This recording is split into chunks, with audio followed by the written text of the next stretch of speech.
বর্ষা ঋতুতেই যেন পাল্লা দিয়ে বাড়ে মশার উপদ্রব। একই সাথে বাড়ে ডেঙ্গু, ম্যালেরিয়া কিংবা চিকুনগুনিয়ার মতো মারাত্মক মশাবাহিত রোগের চরম আতঙ্ক। মশামাছির হাত থেকে রক্ষা পেতে অনেকে ঘরে কয়েল বা ক্ষতিকর কেমিক্যাল স্প্রে ব্যবহার করলেও এগুলোর ক্ষতিকর ধোঁয়া ফুসফুস, অ্যাজমা ও অ্যালার্জি রোগীদের জন্য মারাত্মক ক্ষতির কারণ হয়ে দাঁড়ায়।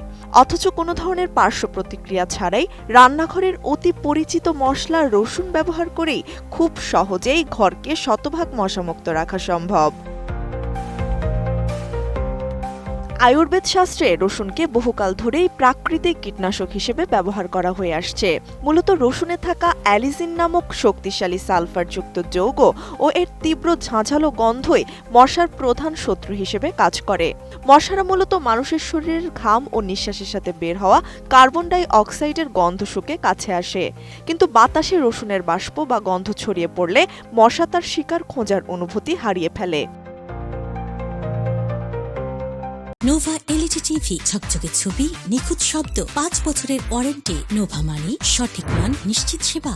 রসুন দিয়ে ঘরোয়া উপায়ে খুব সহজেই প্রাকৃতিক মশা তাড়ানোর স্প্রে তৈরি করা যায়।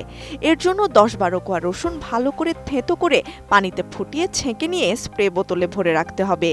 ঘরের কোন খাটের নিচে কিংবা পর্দার ফাঁকে এই পানি স্প্রে করলে ক্ষতিকর রাসায়নিক ছাড়াই মশা নিমেষে পালিয়ে যাবে। এছাড়া রসুনের রসের সাথে খাঁটি নারিকেল তেল বা নিম তেল মিশিয়ে শরীরে মেখে নিলে মশা ধারের কাছেও ঘেঁষতে পারে না। সন্ধ্যার সময় যখন ঘরে মশার উপদ্রব সবচেয়ে বেশি হয়, তখন রসুনের কোয়ার সাথে আস্ত লবঙ্গ ও সরিষার তেল বা কর্পূর বাটিতে রেখে জানালার পাশে রাখা যেতে পারে।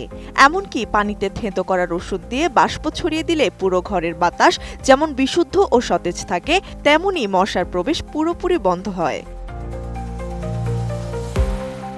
আবার অতি সহজ উপায়ে রসুনের কোয়া কেটে দরজার মুখে রেখে দিলেও ভেতরের প্রবেশপথ সুরক্ষিত রাখা সম্ভব।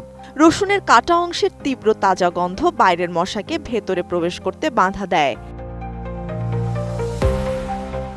কেমিক্যালযুক্ত ক্ষতিকর মশারি কয়েলের চেয়ে রসুনের টোটকা শিশু ও প্রবীণদের জন্য শতভাগ নিরাপদ। তাই ফুসফুস ও শ্বাসযন্ত্রকে স্বাস্থ্যকর রেখে প্রাকৃতিক নিয়মে পরিবারকে মশামুক্ত ও নিরাপদ রাখতে রান্নাঘরের এই জাদুকরী উপাদানের উপর আস্থা রাখাই হতে পারে বুদ্ধিমানের কাজ। ত্রিবেণী তনু, ATN নিউজ।